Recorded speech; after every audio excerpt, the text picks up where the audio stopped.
નમસ્કાર, playground the sports શોની અમારી વિશેષ રજૂઆત યુવા આઈપીએલ 2024માં હું શિવાની આપ સૌનું સ્વાગત કરું છું. દર્શક મિત્રો, જે પ્રમાણે અત્યારે આઈપીએલની મેચ જોવા મળી રહી છે, તમામ મેચો ખૂબ જ ધમાકેદાર, શાનદાર અને દમદાર જોવા મળે છે. તેવી જ એક મેચ ગઈકાલે કોલકાતાના ઈડન ગાર્ડન પર રમાઈ. રાજસ્થાન અને કોલકાતા વચ્ચેની જે મેચ હતી, ખૂબ જ રસપ્રદ મેચ હતી, કારણ કે ફરી એક વખત 200+ આપણને સ્કોર જોવા મળ્યો ને જ્યારે 200+ સ્કોર જતો હોય ત્યારે આપણા સૌના મનમાં એમ થતું હોય કે આ સ્કોર સામેની ટીમ ચેસ કરી શકશે કે નહીં, સામેની ટીમ વિજેતા બનશે કે નહીં. તો ઘણા બધા સમીકરણો સાથે પ્રેક્ષકો પણ ત્યાં અચંબિત થઈ જાય તેવી આ મેચ હતી. 200+ સ્કોર ચેસ પણ કરી લેવામાં આવ્યો અને છેલ્લા બોલ સુધીની જે આ મેચ હતી ખૂબ જ રસપ્રદ હતી. તમામ જે પ્રેક્ષકો હતા તે પ્રેક્ષકો પણ ખૂબ જ આતુરતાપૂર્વક રાહ જોઈ રહ્યા હતા કે કઈ ટીમ હવે જીતે છે, કારણ કે એટલી રસાકસી ભર્યો માહોલ હતો. સાથે આ બંને ટીમોના તમામ ખેલાડીઓએ પણ ખૂબ જ શાનદાર પરફોર્મન્સ કર્યું. આ મેચ વિશે આજે વિશેષ ચર્ચા કરીશું. આપણી સાથે આ વિશેષ ચર્ચામાં જોડાઈ ગયા છે અમારા સ્પોર્ટ્સ એક્સપર્ટ અશોક મિસ્ત્રી. અશોકજી, આપનું સ્વાગત છે. Thank you so much. ચર્ચાની શરૂઆત કરીશું, પરંતુ તે પહેલા નજર કરી અમારા સ્પેશિયલ રિપોર્ટ પર. કોલકાતાના ઈડન ગાર્ડન પર ગઈકાલે ઇતિહાસ રચાઈ ગયો. રાજસ્થાન અને કોલકાતાની મેચ રમાઈ. બંને ટીમોએ ભેગા મળીને 447 રન બનાવ્યા. 21 છગ્ગા અને 42 ચોગ્ગા ફટકારવામાં આવ્યા. બંને ટીમોમાંથી એક સદી બની. બંને ટીમોએ 200+ સ્કોર બનાવ્યો. બંને ટીમોના સ્ટાર બોલર્સ ચહલે 4 ઓવર્સમાં 54 રન આપ્યા, તો કોલકાતાના સ્ટાર્કે 4 ઓવર્સમાં 50 રન આપ્યા. આવી વિક્રમી મેચ અંતે રાજસ્થાન રોયલ્સે પોતાના સ્ટાર બેટર બટલરની સમય સૂચકતા અને ટીમની જરૂરિયાત પ્રમાણે છેલ્લી 3 ઓવરમાં સ્ટ્રાઇક પોતાની પાસે રાખીને 60 બોલમાં અણનમ 107 રન બનાવીને કોલકાતાના હાથમાંથી મેચ આંચકી લીધી. રોમાંચ અને લોલકની જેમ એક તરફથી બીજી તરફ જતી મેચને બટલરે પોતાની બનાવી દીધી, રાજસ્થાનની બનાવી દીધી, રોમાંચની પરાકાષ્ઠાની બનાવી દીધી અને ટીમને પોઈન્ટ ટેબલ પર મજબૂતી આપતી બનાવી દીધી. કોલકાતા માટે આ મરણતોલ ફટકો કહી શકાય. ક્યાંક એ પણ પુરવાર થયું કે આઈપીએલ 2024માં 200+ સ્કોર પણ જીતની ગેરંટી નથી. 224 રન બનાવી સામેની ટીમ જીતી પણ જાય છે. રાજસ્થાન રોયલ્સે ટોસ જીતીને કોલકાતાને બેટિંગ આપી. ઓપનર સુનિલ નારાયણની 6 છગ્ગા અને 13 ચોગ્ગાની સદી સાથે 6 વિકેટે 223 રન ખડકી દીધા અને રાજસ્થાનની જલ્દી વિકેટો લઈને તેના પર દબાણ બનાવવામાં પણ કોલકાતા સફળ રહ્યું. 121 રનમાં જ 6 વિકેટો પણ ઝડપી લીધી, પણ એક છેડે બટલર જજુમતો રહ્યો. પોવેલ સાથે 27 બોલમાં 57 અને છેલ્લે આવેશ ખાન સાથે 15 બોલમાં 38 રનની ભાગીદારી બનાવી ટીમને જીતાડી દીધી. આ દમદાર, શાનદાર, રૂઆબદાર, વિક્રમી મેચ જીતવાથી રાજસ્થાન હવે 12 પોઈન્ટ સાથે ટોચ પર આવી ગઈ છે. તો બિલકુલ અશોકજી, જે પ્રમાણે આપણે ગઈકાલે મેચ વિશે આજે ચર્ચા કરી રહ્યા છે કે કોલકાતા અને રાજસ્થાન વચ્ચે જે કોલકાતાના ઈડન ગાર્ડન પર આ મેચ રમાઈ, કેવી રહી આ મેચ અને ખાસ કેવો રહ્યો રોમાંચ? આઈપીએલ કંઈક 2024ની અલગ રીતે ચાલી રહી છે. ક્યાંક જૂના સમીકરણો હવે બહુ જૂના થઈ ગયા. કોઈ એમ કહે કે 170 રને આપણે મેચ જીતી જઈએ, 180 રને તો મેચ સિક્યોર થઈ જાય. આ બધી વાતો હવા થઈ ગઈ છે. એટલું બધું ઝંઝાવાતી ક્રિકેટ અત્યારે આવ્યું છે કે મને લાગે છે કે 5 વર્ષ પછી આઈપીએલમાં બોલર્સ હશે જ નહીં એવું લાગે છે. મશીનથી બોલિંગ કરતા હશે એવું લાગે છે, અથવા તો એઆઈ નો ઉપયોગ કરવામાં આવશે. આટલું બધું જો બોલરનું ધોવાણ થતું હોય, કચ્ચર ઘાણ નીકળતો હોય, બોલર તરીકે કારકિર્દી કોણ લેશે? અને કેવા આટલી ભયાનક રીતે બેટિંગ થઈ રહી છે કે એક ઓવરમાં તમે મન ફાવે એ રીતે છગ્ગા વાગે છે. એક ટીમ મન ફાવે એવા સ્કોર બનાવે. મન ફાવે એવા એટલા માટે કહું છું કે તમે લોકોને સિક્સર્સ મારે છે, જુઓ, ધ મોમેન્ટ ઇટ ટચીસ ટક કરીને અવાજ આવે છે, it goes into the second tier. આ મને એમ થાય છે કે આપણા જે જૂના ખેલાડીઓ છે, દિલીપ વેંગસરકર છે, સુનિલ ગાવસ્કર છે, આ બધા ખેલાડીઓ તો આવો કોઈ શોર્ટ ઉચકીને મારવાની કલ્પના સુદ્ધા ના કરી શકે. એવા શોર્ટ્સ, એવી વેરાયટી, એવું વૈવિધ્ય, આઈ થિંક આ ક્રિકેટ બદલાઈ ગયું. પર્ટિક્યુલરલી 2024માં કંઈક નવા સમીકરણો, 277 રન થયા, પછી મારે 288 રન થયા. અરે શું છે, રોજે રોજ 500 પ્લસ નો સ્કોર બને છે અને બંને ટીમોના બોલરોનો કચ્ચરઘાણ નીકળે છે. એક ને એક એ લોકોને પૈસા એટલા માટે જ આપે લાગે છે કે ભાઈ તમારો અહીંયા આવીને કચ્ચરઘાણ નીકળવા. ગઈકાલે જે રીતે કલકત્તાએ બેટિંગ કરી, ત્યારે કાલના દિવસમાં 447 રન બન્યા, 21 છગ્ગા વાગ્યા, 42 ચોગ્ગા વાગ્યા. બંને ટીમોમાંથી એક એક ખેલાડીએ સેન્ચુરી કરી. એટલે આ ભાઈ કયું ક્રિકેટ છે આ? કોઈ એક ટીમ મજબૂત હોય ને બીજી ટીમ નબળી પડે. અહીંયા તો બે સબળી ટીમો કાલ ટકરાઈ હતી, પહેલી ને બીજી, અને શું મેચ આપી છે લોકોએ! આટલી રોમાંચક, આટલી ઝંઝાવતી, આટલા બધા રન્સ બનનારી, આવી રીતના સેન્ચુરી કરનારી, 200 પ્લસ નો સ્કોર કરનારી, આઈ મીન સલામ તો બને છે, બંને ટીમોને સલામ બને છે. કારણ કે એ લોકો જે ક્રિકેટ પ્રોડ્યુસ કર્યું છે, that cricket is of a very high quality, very fast quality. આ પ્રકારનું ક્રિકેટ જો કન્ટિન્યુ રહેશે તો ક્યારેક એવું પણ બનશે કે 240 નો સ્કોર ચેઝ કરીને જીતી ગઈ કોઈ ટીમ, 250 નો સ્કોર ચેઝ કરીને જીતી ગઈ ટીમ. હજુ 2 દિવસ પહેલાની વાત છે, જયારે મુંબઈ સામે જયારે હૈદરાબાદે રન માર્યા, ત્યારે પણ જે 277 રન કે 78 રન બન્યા, એની સામે બોમ્બે પણ એટલા જ રન બનાવી ગયું, 20 રનથી હાર્યું બોમ્બે.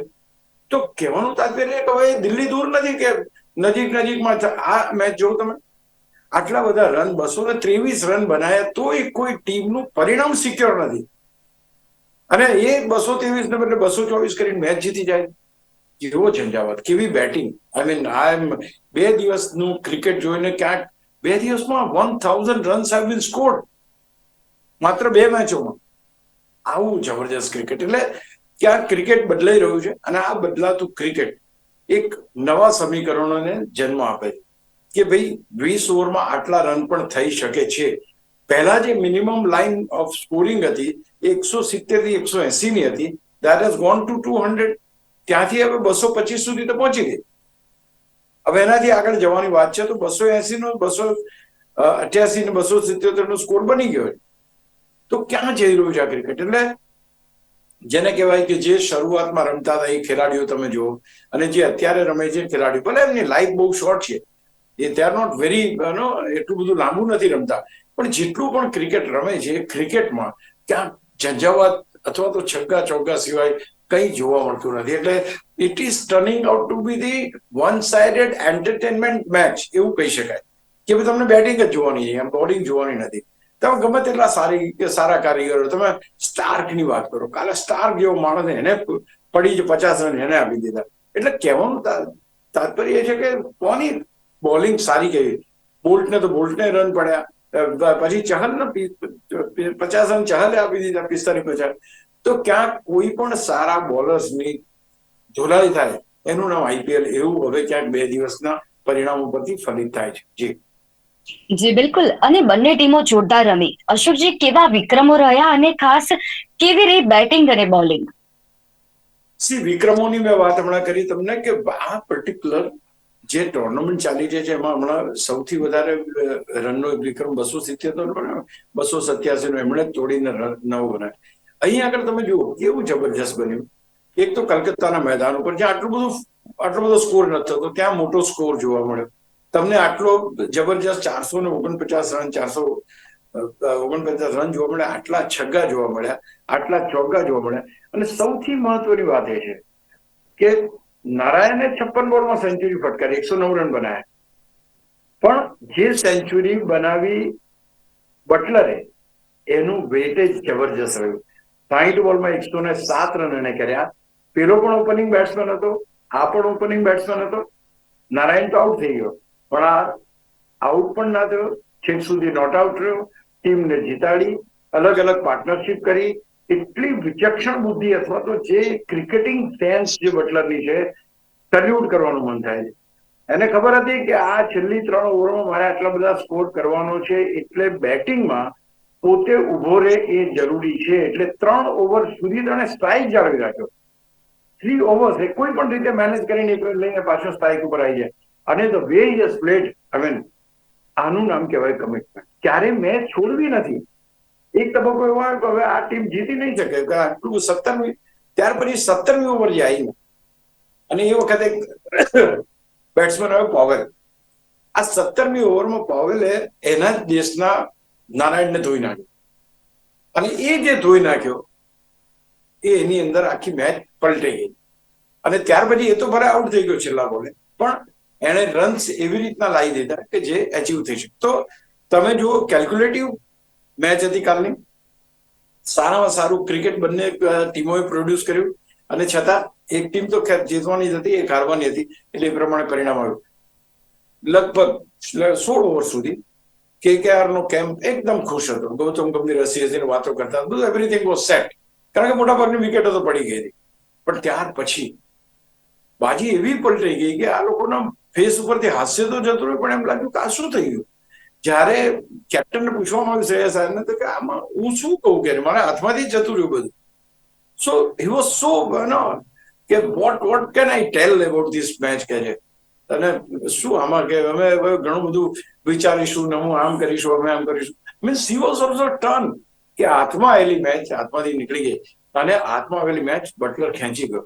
એટલે આ બધા રેકોર્ડ્સ, આ બધી ઘટનાઓ, આટલું રોમાંચ, આટલી પરિસ્થિતિઓ, આટલા લોકોને મનોરંજન આપવાનું કામ આ મેચે કર્યું. એટલે બધા વિક્રમો જેને કહેવાય એ આવી ટોપ ફિનિશ કરાવનારી બંને ટીમોને હેડ્સ ઓફ કરવાનું મન થાય. પણ રાજસ્થાન રોયલ્સને અહીંયા મારે એક શાબાશી આપવી પડે કે એમણે છોડ્યું નહીં. પર્ટિક્યુલરલી બટલર, કારણ કે લગભગ બધી ટીમ તો આઉટ થઈ ગયા હતા. બધા જયસ્વાલ આઉટ થઈ ગયો હતો, સંજુ, પરાગ, જુરેલ, આ તો બધા સસ્તામાં આઉટ થઈ ગયા હતા. પછી ક્યાંય મેચ તો હતી જ નહીં. ત્યાર પછી જે ટેક ઓવર કર્યું અને બટલરે જે રીતે ઓવર ટુ ઓવર કેલ્ક્યુલેશન કર્યું કે આ મારે 18 નો રન રેટ છે, 16 નો રન રેટ છે, તે પ્રમાણે બનાવ્યો અને હી મેડ ધ ટીમ વિન. એટલે આ બધા એક વિક્રમો કરતા વિશેષ વસ્તુઓ ગઈકાલની મેચમાં બની છે.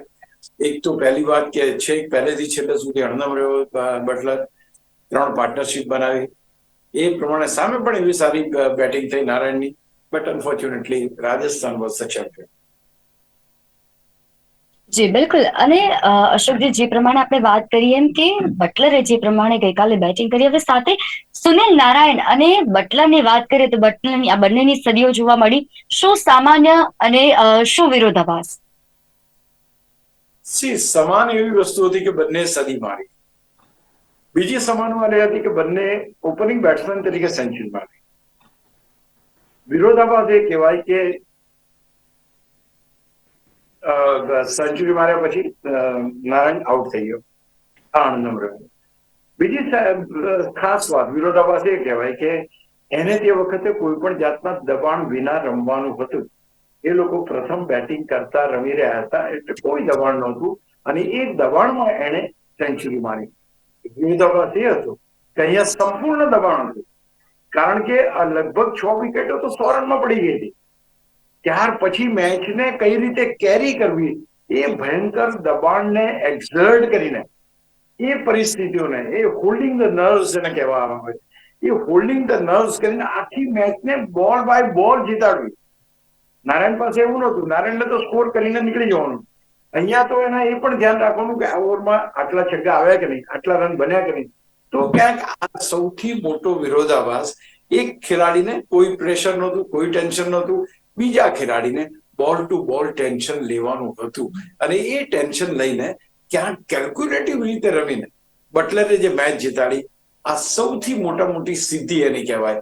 તમે આજે વેટેજ કરવા બેસો બંને સેન્ચુરીનું, જી નથી કહેતો કે નારાયણ બરાબર નથી રમે, but the way Buttler has played, એને ખબર હતી કે હું એક જ ખેલાડી છું, મારે જ રમવાનું છે અને he has taken those charges. એટલે આ સામ્યતા અને વિરોધાભાસમાં જોઈએ તો આ સૌથી મોટો વિરોધાભાસ કે ટોટલી 15 ઓવર પછી અંડર પ્રેશર આ ખેલાડીએ પરફોર્મ કર્યો.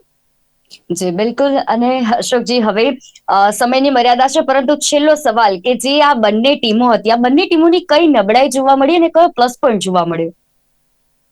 બંને ટીમોની નબળાઈ અને પ્લસ પોઈન્ટ કરતા તો બંને ટીમો જબરી છે, વધારે યોગ્ય શબ્દ છે. કારણ કે કોઈ પણ ટીમમાં જયારે આવા જાંબાજ ખેલાડીઓ હોય તો તમને પરિણામો આવા મળવાના છે.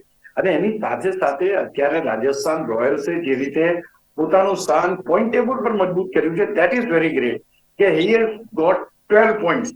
એટલે હવે શું છે કે KKR ને એક મેચ રમવાની બાકી છે, પણ એ મેચમાં જો જીતે પણ છે તો એ અત્યારે 8 પોઈન્ટ ઉપર છે.